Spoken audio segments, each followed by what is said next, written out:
Hi, hello, and welcome back to another episode of my podcast. Now, what was I talking about? My name is V Noir, and this week I'm talking about the 2025 horror flick, The Monkey. um, Honestly, I didn't realize that it was based on a Stephen King short story. But it should have clued me in when they mentioned Maine because that is where a lot of he's from there. And so, a lot of his stories are based in Maine, like it is based in that, and it is based there, because he grew up there. So he likes to put all of his stories in it, as in Maine. Um, but yeah, again, kind of late on this episode again. I had a really tough time watching the rest of the other movie that I was trying to have in like the pre-recorded aspect of the pod, which is the movie Dream Scenario. And I was only having a hard time, like I paused it close to halfway through the movie because it was just like it was awkward for me because I was like, I do love Nicolas Cage, but I don't think of him in like a sexual sense. So there was like this like sex thing going on with him, and I was like, oh, I don't actually, I'm not mentally prepared for this. So I think if I saw that in theaters, I'd be like cringing in my seat because I'm like, oh God, why is this happening? Um, but I will get back to it. So I made like a list of different movies that I've been meaning to watch, and figuring out where I could watch them as a way to sort of pre-record episodes so that I can then focus on catching up on TV shows and things and having content to put on the Patreon. And more than likely, I'll do it where um, the Patreon gets those like quick episodes where I'm like talking about K dramas that I'm finally watching or any other TV shows that I'm finally watching, like finally watching the final season of The Boys or catching up to Interview with the Vampire because I only watched the first episode of the first season and I haven't watched anything else. And I've been like really jealous about like the third season with, Rockstar Lestat. And I'm like, and I saw that clip of uh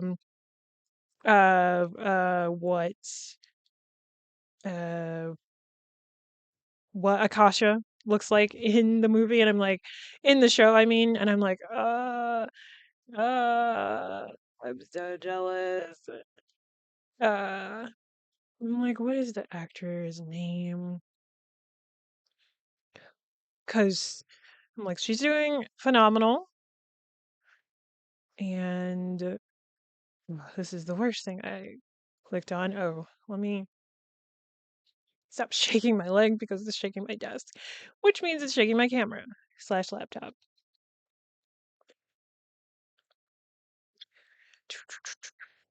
She is played by, oh my god, please. Sheila At- Atim. Sheila Atim.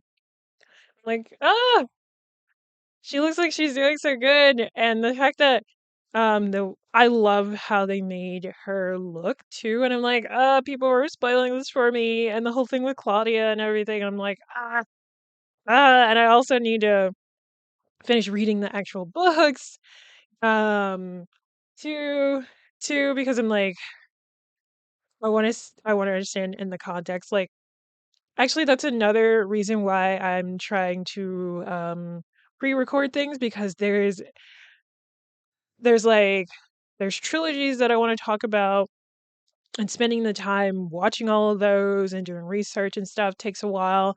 And then there's movies that have book adaptations, and I want to spend time reading the book and watching the movie and doing like a comparison of it. And there's something very particular that I want to do a review of after reading the book, which is Eyes Wide Shut. Um, like I hate the movie. And it's like it's Stanley Kubrick's last film, and like it's visually stunning. Like it's Stanley Kubrick. He has a photography background, as do I, and he went into filmmaking, which is something I'm doing. So it's like it makes sense to me why he would frame things a particular way, and want to shoot things a particular way, because I'm like, yeah, it's like it's like the photography eye, um being translated into a cinematographer. um Actually, I don't know who he worked with closely as a cinematographer, now that I think about it, because I'm like, more than likely he didn't shoot his films too. um because that isn't exactly um the norm in Hollywood. That is not the norm. Everyone has their own role. And so it's not even okay. So Larry Smith is the cinematographer for Eyes Wide Shut. Has he done other stuff with Stanley Kubrick? I mean, he's still alive for one. Yeah, and he's still shooting things. Actually, oh wow, that's kind of crazy, because he was the first thing on his IMDb is Eyes Wide Shut. So that's crazy. And then he did The Piano Player, which is a movie that I've been meaning to watch. I don't think this is the same movie I'm thinking of. This is about an assassin. It's so funny how many things are named the same thing.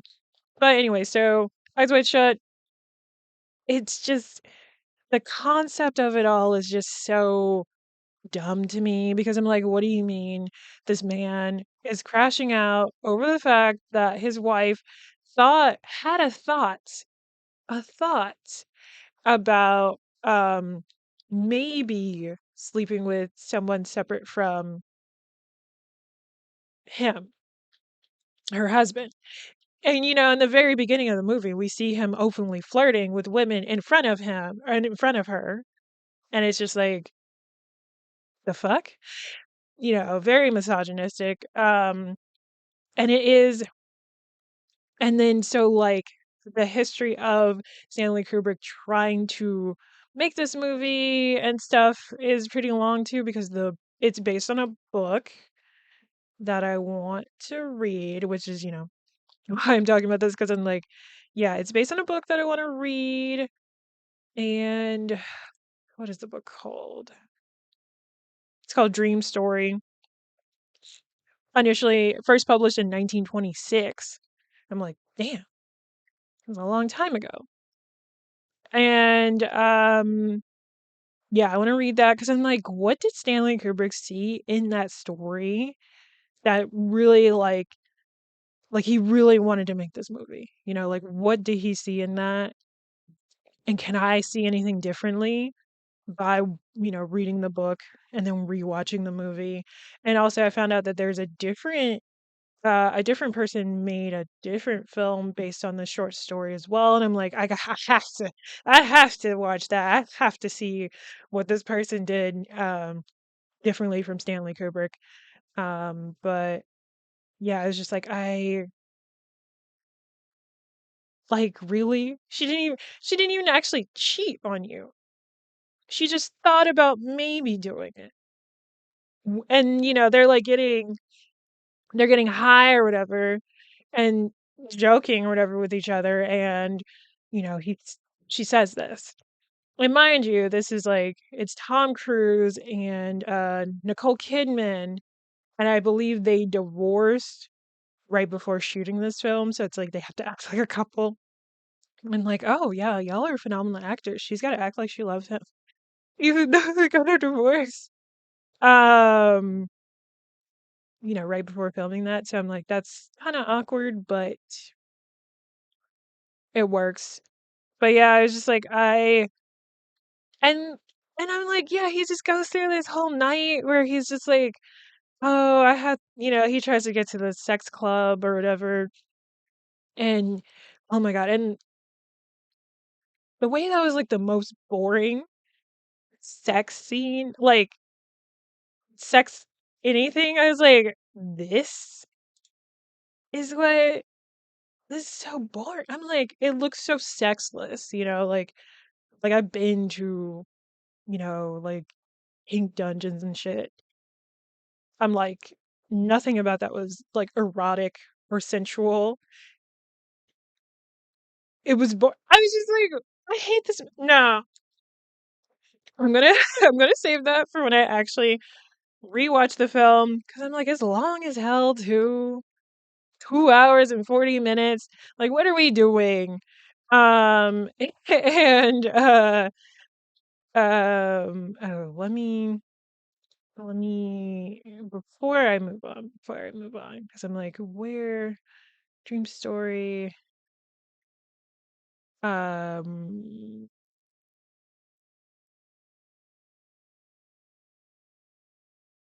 just looking at, because I'm like, maybe this is more thought provoking in the 1920s, I guess, but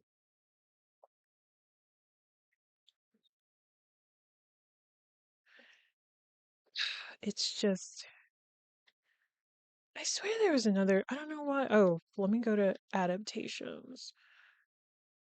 Okay, there's like a 1969 Austrian television film adaptation.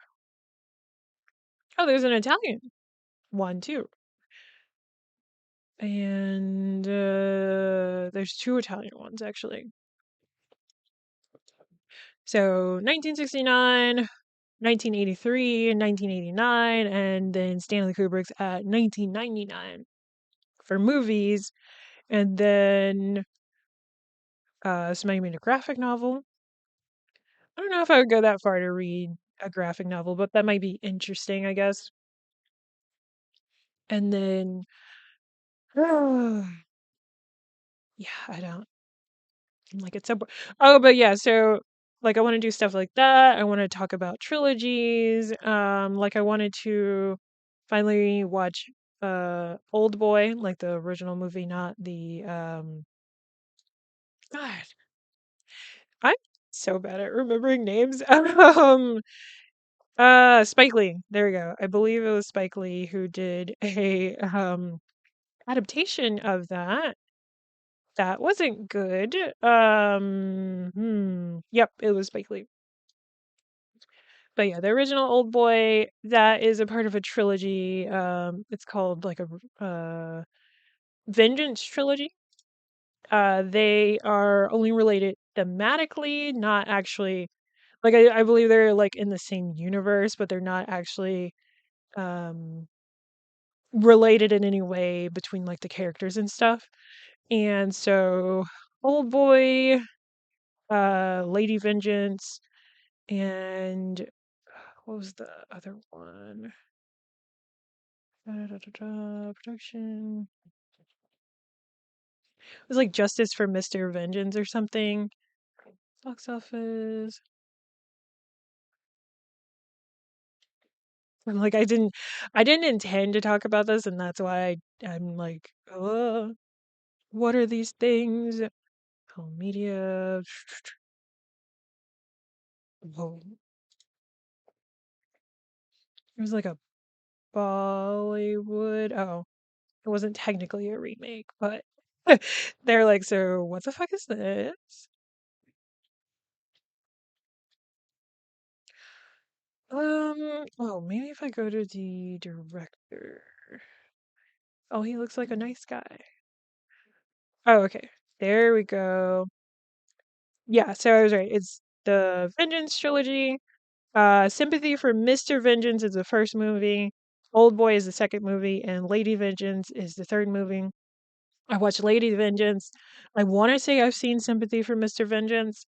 I just haven't seen Old Boy, and I wanted to talk about them all and how they relate thematically and stuff. Of course, Old Boy is like probably the most well known and popular one out of the context of any of this. But I really liked Lady Vengeance. I watched that on Shudder.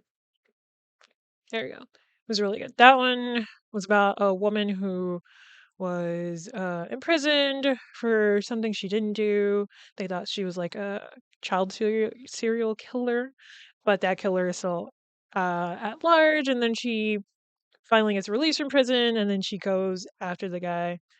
And that was really satisfying. I'm like, I always love when women are seeking vengeance and like going against bad guys and stuff.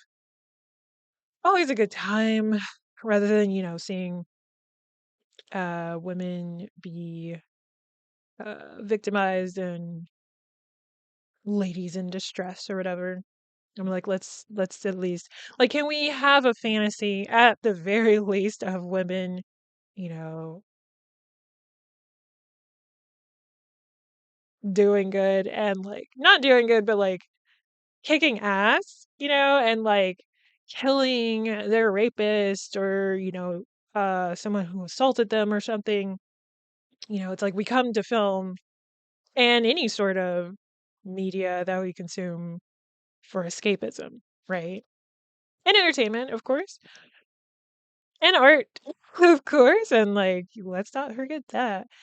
But anyway, so the monkey.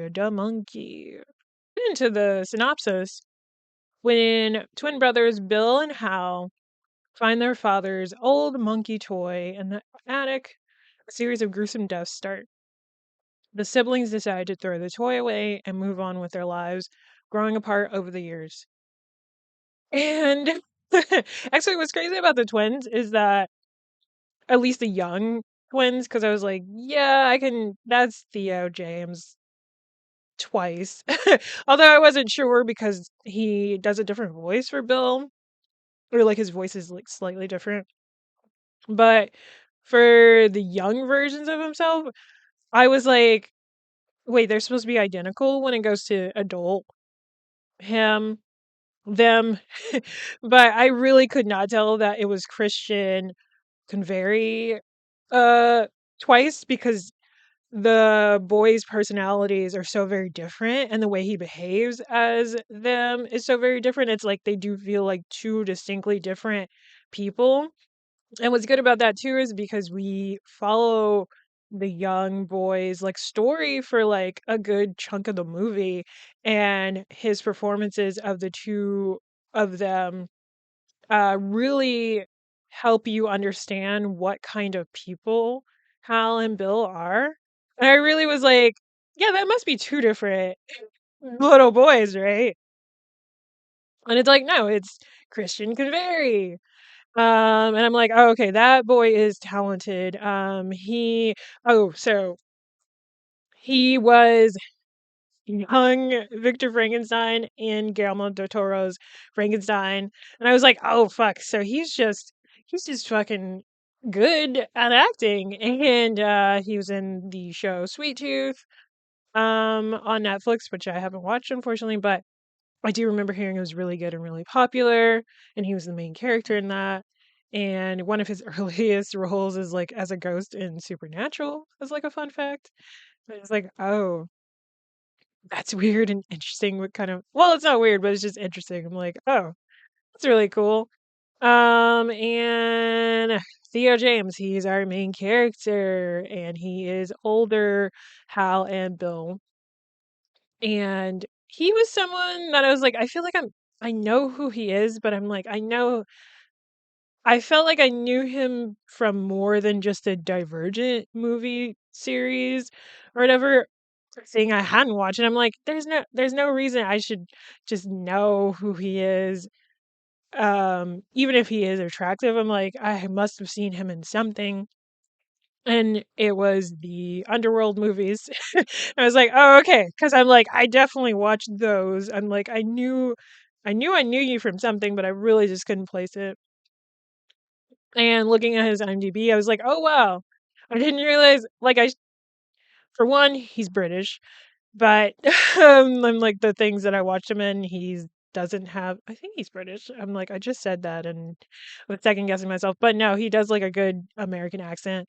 And he was in Mr. Malcolm's List, which is a movie that I do love. I'm like that had such a diverse casting. You know, black and brown people in sort of a Jane Austen esque um era film, and he was one of the secondary characters, and I was like, okay, I didn't recognize him because he had a mustache and like just facial hair, and his overall character wasn't serious, and I feel like he always plays these kind of serious roles, or I've seen him in stuff where he's very serious, and he's very comedic in that movie, and I'm like, oh, I need to rewatch that movie because it's great, and it has a happy ending. Everyone kind of ends up with someone, and I mean, even his character does too, I believe. Or there's someone who ends up being like asexual coded or whatever, and he's just happy that everyone's happy. And I can't remember if that was him or a different character. Which is why I should just rewatch it. But yeah, so when you come into this movie, it starts off with their dad, who you later find out is their dad, played by Adam Scott. You know him from Severance, from Parks and Rec, of course. I kind of forgot that he was in Madam Web as Ben Parker. It's just like, oh, why are you here? But also, they need to make a second movie. Like, come on. Where's the Madam Web 2? We have to see the girls be super powered or whatever. We need this Spider-Man sequel to happen. We need it to happen. But yeah, we see their dad trying to return the monkey. That will be, the main thing of the whole, like the thing driving the plot. And at first I was like, oh, that monkey's kind of ugly. Why would you get that? And when it closes its mouth, I was like, "Oh, actually, it is kind of cute. I get why you would have bought this." But when it opens its mouth, it's like, "Oh, this is a little scary because of the teeth." And the guy is just like, "We don't do refunds." And then the monkey does like a singular hit of the drums, and a harpoon lands into the seller's like body. And then he does another hit of his drum, and the harpoon is ripped out of his body, and his whole intestines come out with it. And I was startled a bit because I was like, oh, that was way more visceral than I expected. I don't know why. It's like, even though I've watched two horror movies and talked about them recently, that was still shocking to me. I was just like, oh my god, I haven't watched a horror movie like this in a long time. Where it's just so like, we're gonna go crazy with how people are gonna die. And that's what you get in this movie. It gets really ridiculous. Like somebody ends up having like hornets um blown into their mouth. Oh, also I guess trigger warning, content warning. It's a horror movie. It gets really graphic. But like I was saying, hornets fly into his mouth, and then they kind of fly out of his skin, and it's just like this it's a mix of like special effects makeup and CGI, but it's still really creepy, because his face is trigger warning for like that fear of holes thing, but his face gets really holy. It's really it's really awful. It's pretty awful, yeah. Osgood Perkins. He is the director of this movie. He did Long Legs, with Nicolas Cage, and um, he does a cameo in this as the boys' uncles, which is kind of fun. which was sadly short-lived. Oh, I didn't write down that priest's name, but because I did little notes, my little notes. Oh, whoa, oh, oh, whoa. I'm trying to find something. There we go. So many producers on this. But yeah, so we see these intestines get ripped out, and then it's just like, okay, so now this clerk doesn't exist. He is dead. You can't do a refund. And their dad looks over and sees a flame torch. He uses it on the monkey, and we switch off to the boys and their mom. And of course, Bill. Bill is like an asshole. He's just a little twerpy asshole. He bullies his brother Hal a lot.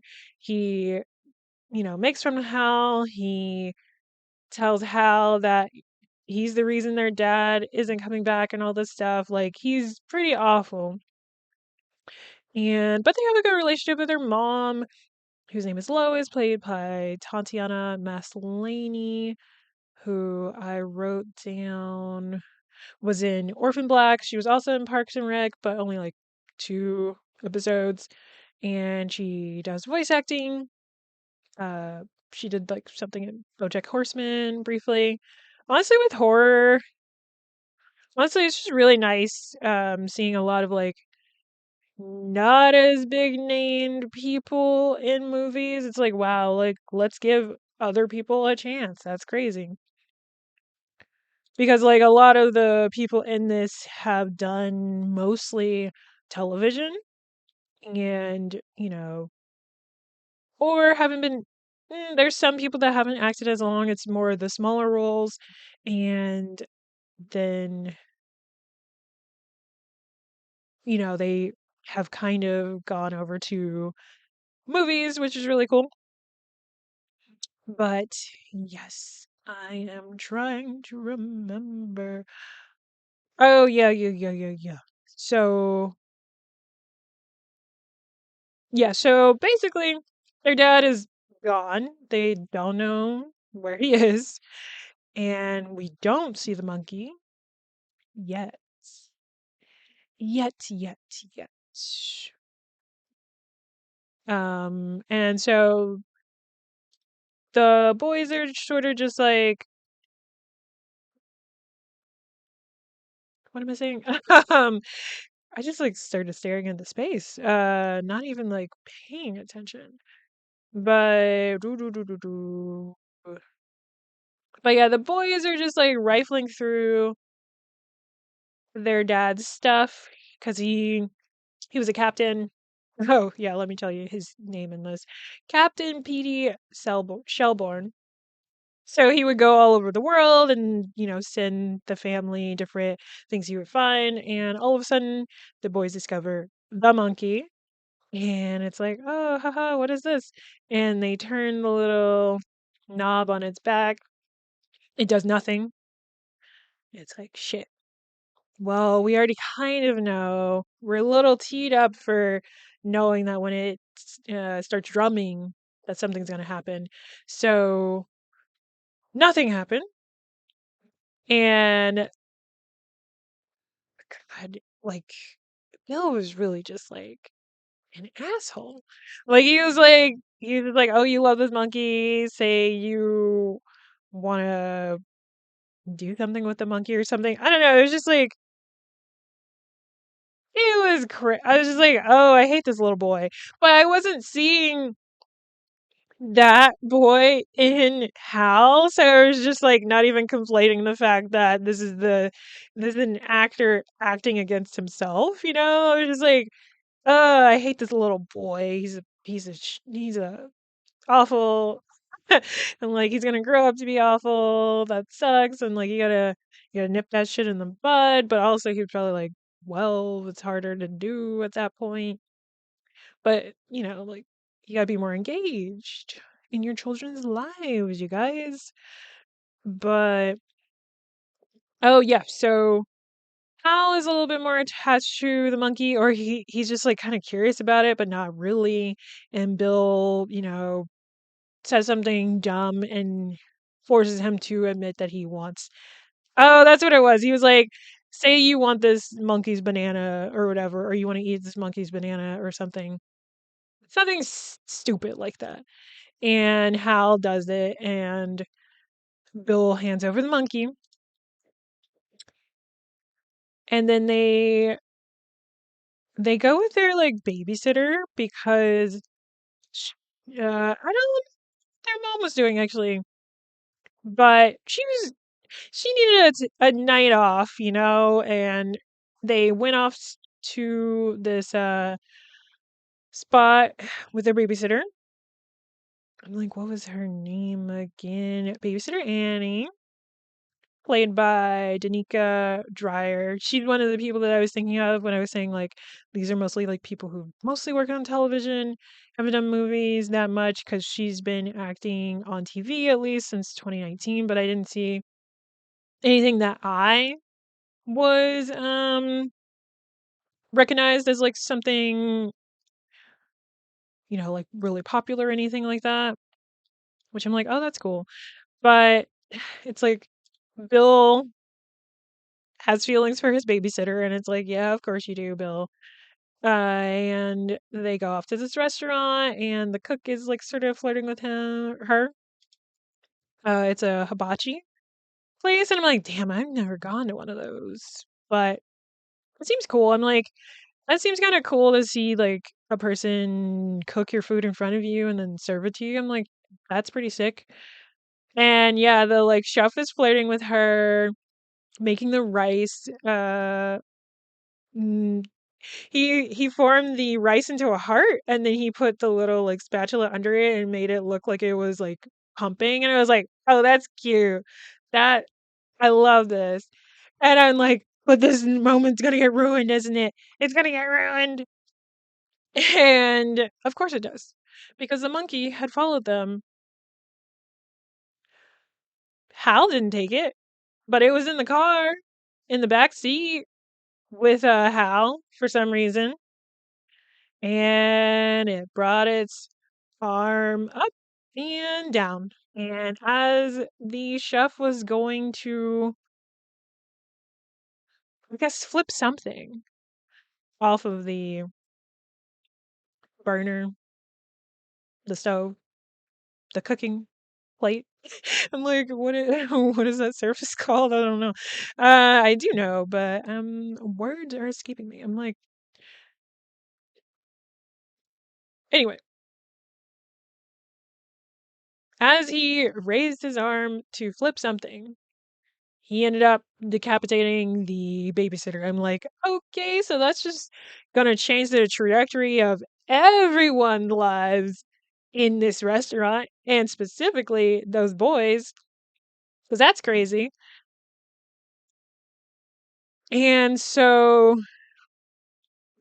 actually, I want to say that's the only death that really happens, but Hal kind of figures out that it was because of the monkey, because nothing else really made sense. And he wanted to believe that the monkey could kill Bill, his brother, because, he hated the guy. And because of him, he was getting bullied at school too. Like, this is I kind of love the sort of juxtaposition, but it was like a group of girls that were bullying him that I'm assuming Bill got them to bully him, and he got like pummeled with like bananas and stuff because that monkey ended up being in his bag or whatever. And so Hal had begged the monkey to kill his brother, and he wound it. The monkey raised its arm, raised it down. Bill was coming back home, and he tries to say something to his mom, and then his mom turns around and there's like just blood coming out of her face, and she dies in front of Bill. And after that, they have a funeral and everything. But I did want to mention, because this is like randomly funny. There was like a priest who was like making jokes, and he was played by, they called him Rookie Priest in the credits, but he was played by Nico Del Rio, and he was in Black Mirror playing Goth Dude, which is really funny. But is there other stuff? Honestly, he's mostly done television. Another one. He's mostly done TV. A few episodes here and there of different shows, but nothing like really prevalent. Like he hasn't landed like a recurring role in something.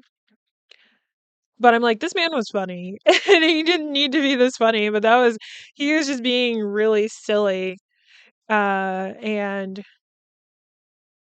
but yeah, so because he was the priest for the babysitter's funeral and now the mom's funeral, and so after this, Bill tries to no, not Bill, Hal tries to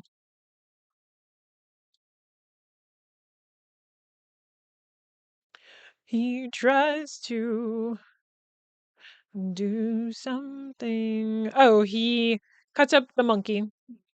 The monkey's like weird and bloody, and I'm like, oh, so it's definitely alive. And he cuts it up. He into different pieces, puts it in different uh trash bags, and throws it away. He assumes it's gone. His aunt, their aunt and uncle from Maine. This is when Maine comes in. I'm like, it's an interesting place to move to. Where were they initially? We never know that. They come in and, take them into their house. It was kind of funny because the uncle, this is the cameo for Osgood Perkins. The uncle is just like, yeah, we're swingers, but I hope. Oh, actually, no, it was just like it was a whole dialogue where he's talking to Hal about how they never wanted children, they're swingers and all this stuff. We're gonna do our best to raise y'all, but don't expect much from us, basically, which is kind of funny. I was just like, well, at least he's being honest, and they're like tweens, so the rearing, like, this is you need to steer them in the correct, correct direction, but you're not like teaching them everything from scratch like you would with a baby or toddler. Although, I mean, again, Bill is awful. But so then the monkey shows up again, and it's just like, haha, what's going on there? Why are you here? You got, you know, you got chopped up. Kind of crazy. Yeah, no, this is.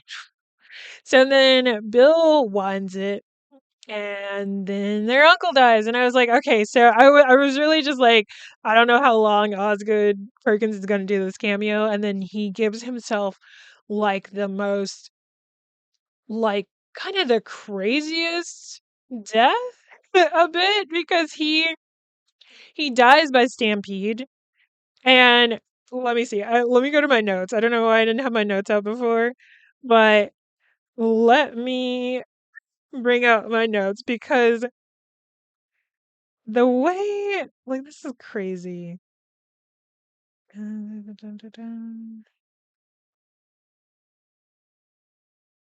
Oh yeah, the movie starts off in 99, I believe. But he was trampled by 500 animals and looked like soup. That's what the coroner said. And it was just like a freak death because he was out camping or something. And then we see we do see the death. We don't see him, become soup. We see the soup after, but he's in like a. I'm like, this is crazy to describe. Actually, I'm looking at myself describe it because I'm doing a recording of this for the Patreon. But like, it's like so he's in a sleeping bag. He's fully covered, and then we see the hooves just like going over him. And then when they're doing like the autopsy and stuff, they unzip the sleeping bag and it's just like it looks like tomato soup or something. Like it doesn't you don't see a person in this. Like it's crazy. And so now they're left with their aunts. And so both the boys come to the conclusion that that monkey is not to be fucked with, and they decide to go to a well and toss the monkey down there, just to hope that they won't get plagued by the monkey.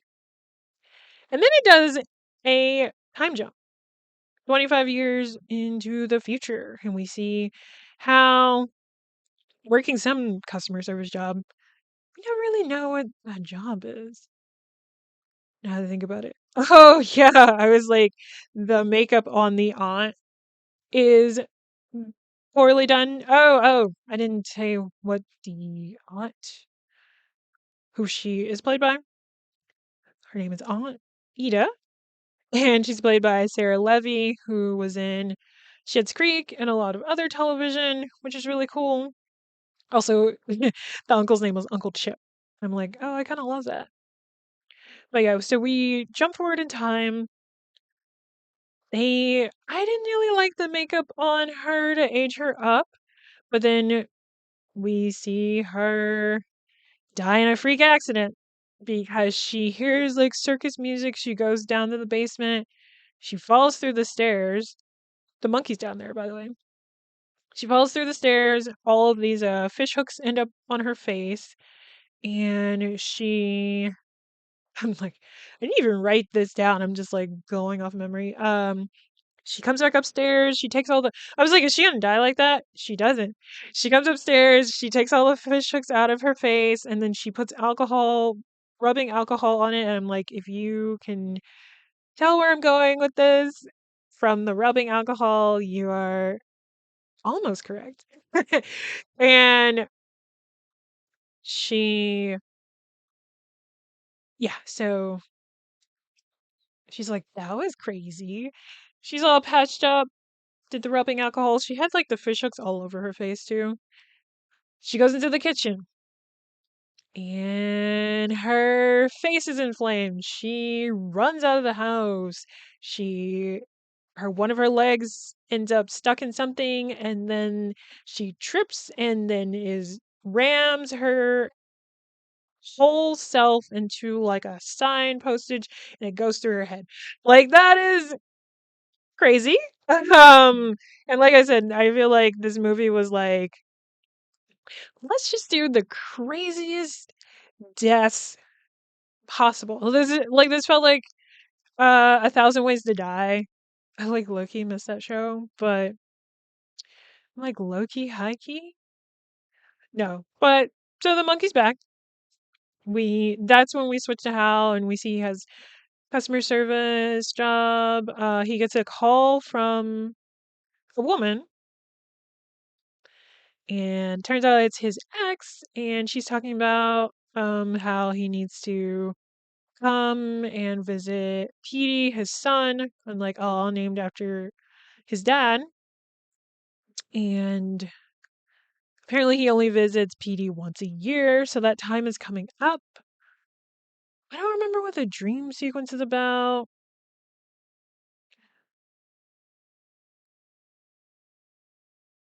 What is Lady Exploder? Now I'm looking at my notes and like, what's going on? But it's like as I watched the whole movie and I'm like, the deaths get pretty crazy. They get pretty crazy. I feel like I would have said Oh, okay. I don't know. But yeah, so he gets a call from Bill as well.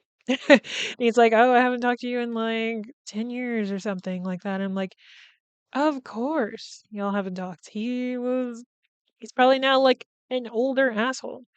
And Bill tells Hal about their aunt dying in a freak way. And he's like, "I think that monkey's back, trying to kill our family." And he tells,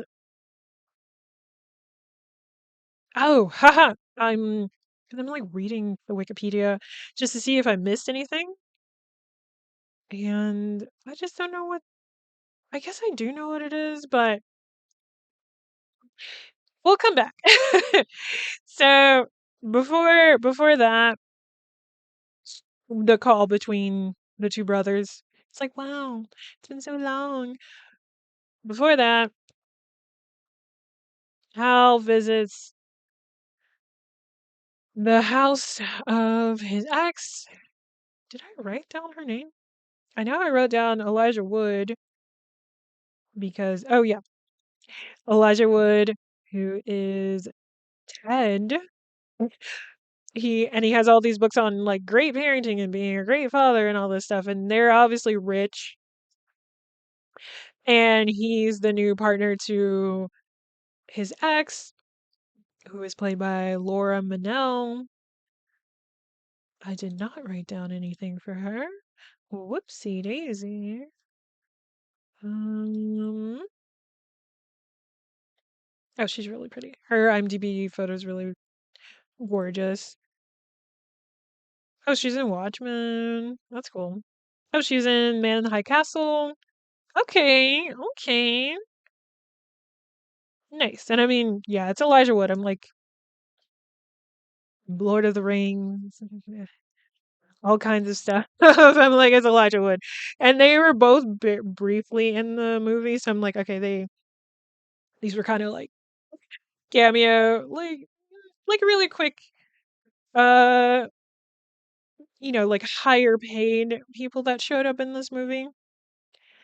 And so basically they try to discuss with how they want to formally adopt Petey because Petey keeps having these whole sort of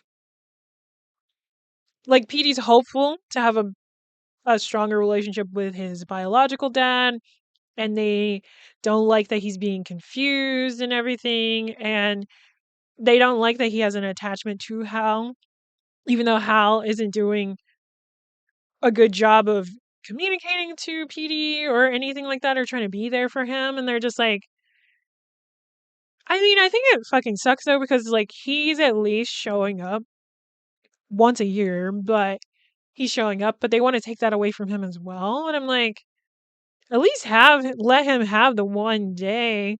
And they were saying all this as though Petey was like a toddler or something. And I'm like, no, that boy is like 15.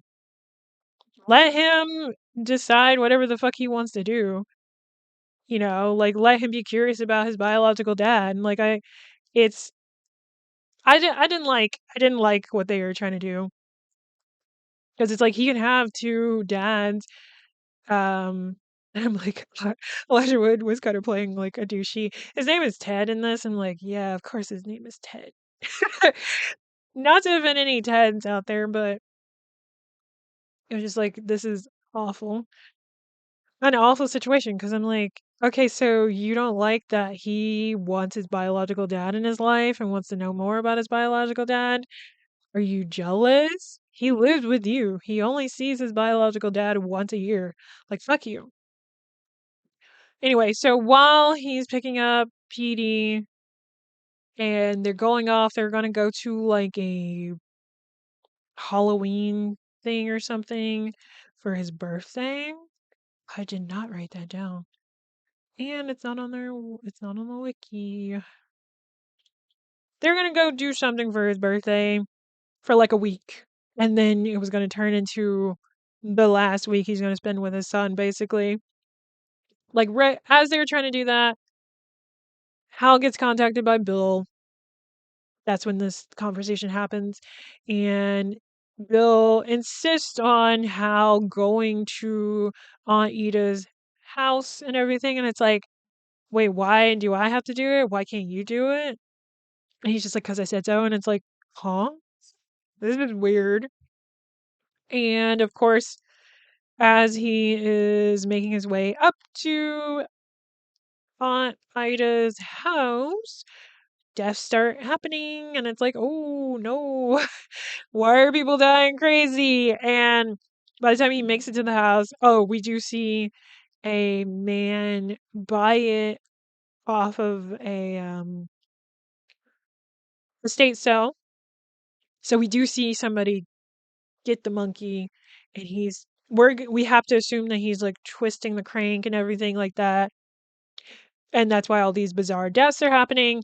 But it's like it's so crazy because by the time Hal and Petey show up to the house and everything like that to look over the house, because Petey is just like he was trying to do a family tree, and he's like, I don't know anything about my biological dad.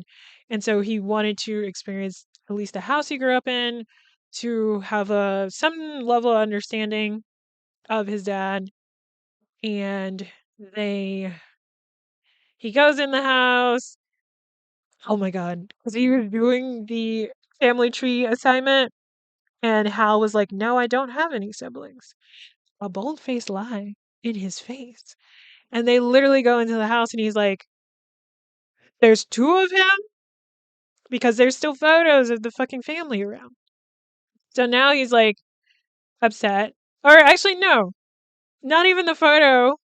The real estate agent, Barbara, mentions his brother. And then he's like, what? Oh, there we go. He was like, you have a brother? Wow, this is my first time learning about this. Can't believe I learned it from you.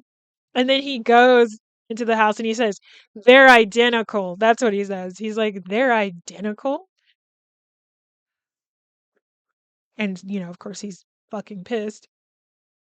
And so they're in the house. We see the monkey. There's like some fun transitions in here.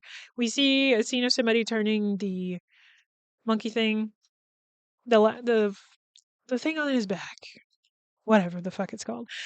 um, and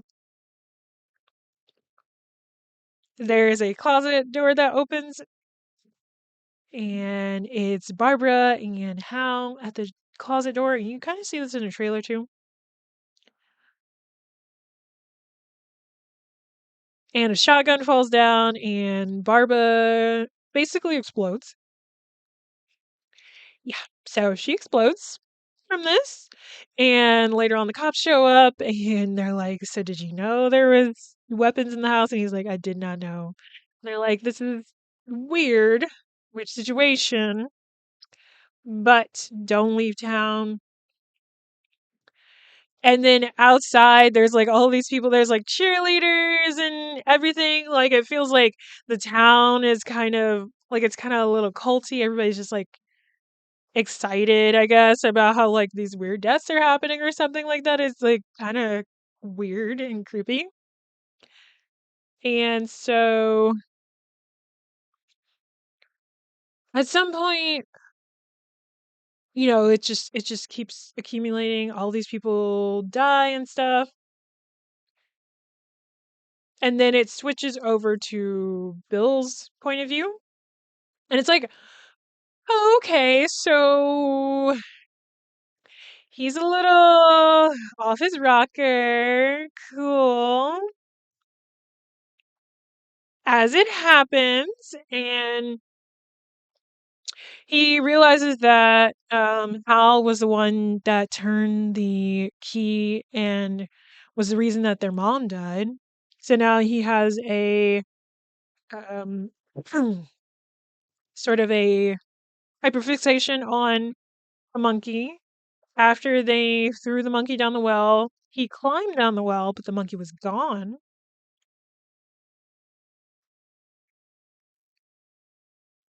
Had to take a water break.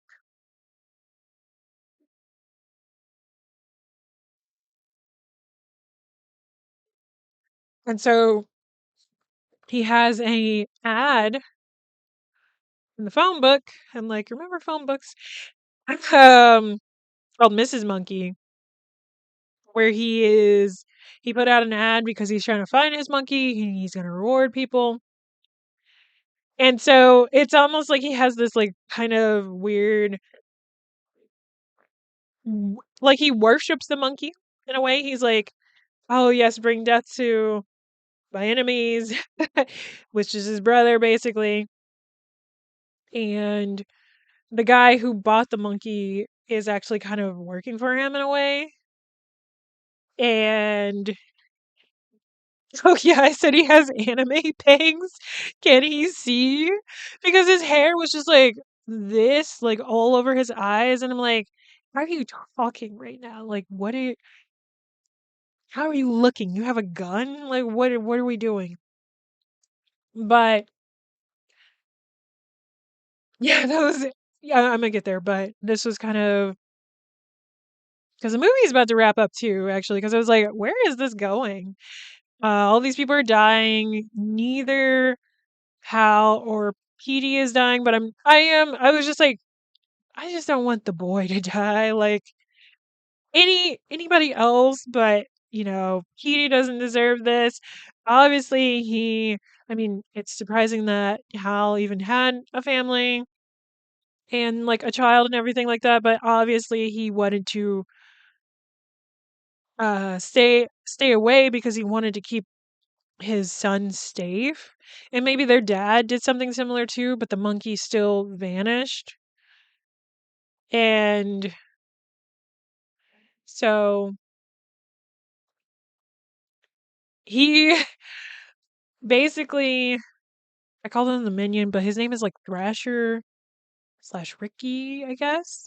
He's played by Rohan Campbell, who was like the lead in the remake of Silent Night, Deadly Night, and I was like, holy shit, that's cool. We're so back.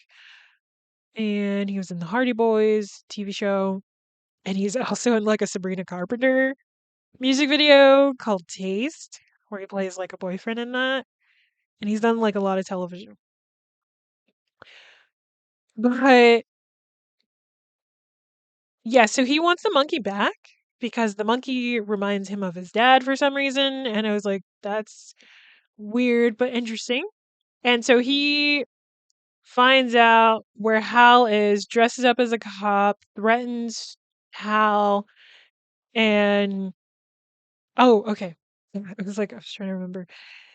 Basically, Bill wants Hal to bring Petey to him to turn the knob on the monkey because he wants Petey to possess it. He realizes that whoever turns the knob doesn't automatically die. Like they're free of the wrath of the monkey, basically. And so he's hoping that if Petey turns it and Hal is there, that Hal will die. Because he wants revenge for Hal killing his mom, right? And so that's happening on one front, and he's like, I'm not going to do that. That's crazy. What?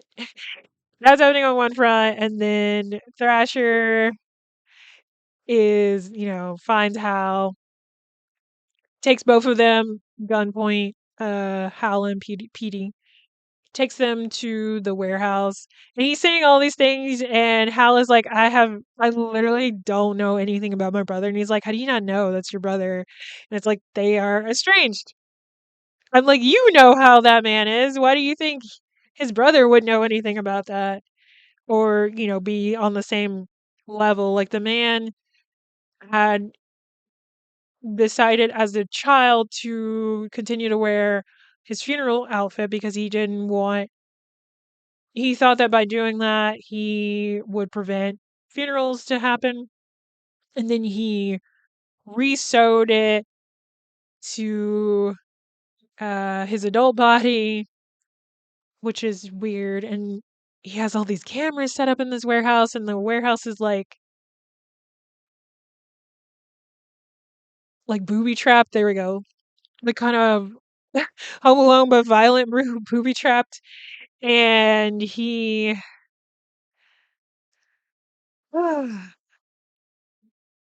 so they show up. Hal, Petey, Thrasher. They show up in a car. Uh, Thrasher tells Petey to sneak in and get the monkey. Essentially, Petey goes do that because he's got a gun. Might as well. While Petey is sneaking in and not dying from all the booby traps because there's like swords coming out and like axes being thrown, like all kinds of crazy stuff. He makes it over, almost gets the monkey, and then the Bill stops him basically, and he's like, "Wow, you look like my dad." No, but they do stop or whatever, and he's like, "Oh, here's the monkey." And while that's happening, Thrasher and oh my god. There we go. I was like, why did this happen? No, it's because of the monkey. The monkey causes this death to happen. But yeah, so Bill is like, here's the monkey. Oh my god, I just remembered that Hal. No. Not even Hal. Thrasher explains the whole monkey shit to Peter. And Peter's like, that's why you haven't been in my life because of a fucking monkey? He doesn't curse, I don't think. And then so he finally sees a monkey. Bill's like, yeah, no, that's crazy talk. Like, just turn the knob. And then he does, and then the monkey does his thing, and outside they notice that hornet's nest. Thrasher shoots randomly. It shoots the hornet's nest. It shoots through the car, like front window into the hornet's nest. And then the monkey does another arm down, and the hornets come out of that nest and through that hole in the car window into that man's mouth. And I was like, oh, that's fucked up. And after that,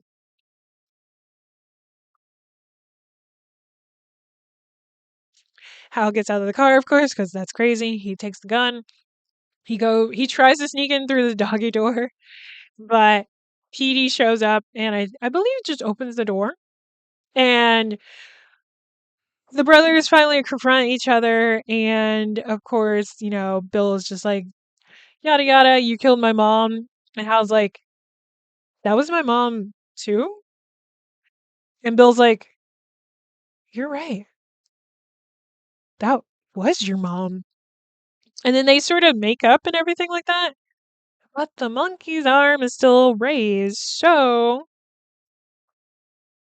actually I skipped over this, but before they make up, they are fighting over the monkey, and the monkey kind of goes a little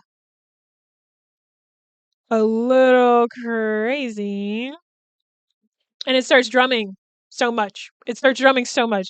So many people die. So many people die. Oh my god, that's what it was. So, yeah, Bill gets mad seeing his brother. He tries to force the monkey to put its fist down, put its arm down. The monk without twisting it. He's like, kill him, please. And then the monkey just keeps drumming. Planes are falling out of the sky. People are falling into the ceiling dead. And that was kind of a payout. I mean, this is a crazy payoff, but they advertised like a parachuting deal there where like even wedding parties could do like a parachuting thing. And we see the dead body of a bride and groom fall through the ceiling. But then yeah, they do make up because, Bill remembers that that was his mom, that was Hal's mom too, and it's like, yeah, yeah. But that monkey, his arm was still up. and it comes down. And then Bills dies. He gets a bowling ball to the face and his head flattens. We see that. That was crazy.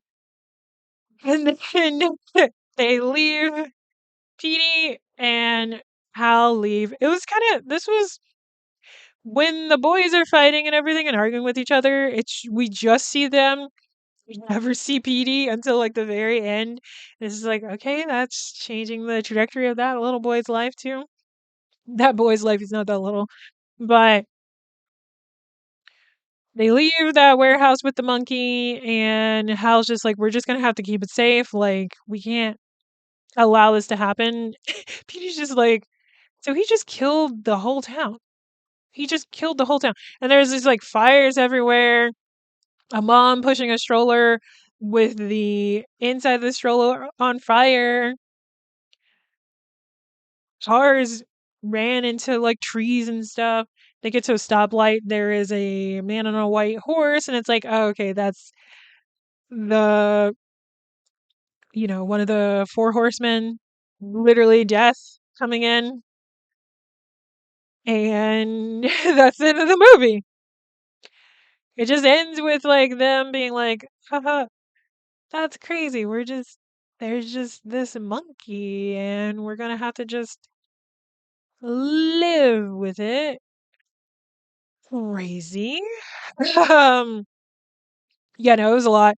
And it was only like an hour, 30 minutes. I'm like, more movies should just be based on short stories rather than trying to make, oh my God, rather than trying to make a full book, then turn a full book series into movies. It's like, no, there's some great like short novellas. Like this was a novella that you could just base it on. A lot of film noir movies were based on short stories as well. And I'm like, there's a lot of great movies from there. I do need to talk about film noirs because that is where my namesake comes from for my podcast stuff, like the V noir. Like it's because of film noir and how I love that genre of film. But anyway, that will be all for this week. You can find me on Instagram at V_new_R_. You can check out the podcast archive at www.nwwitapod.com and support me on Patreon.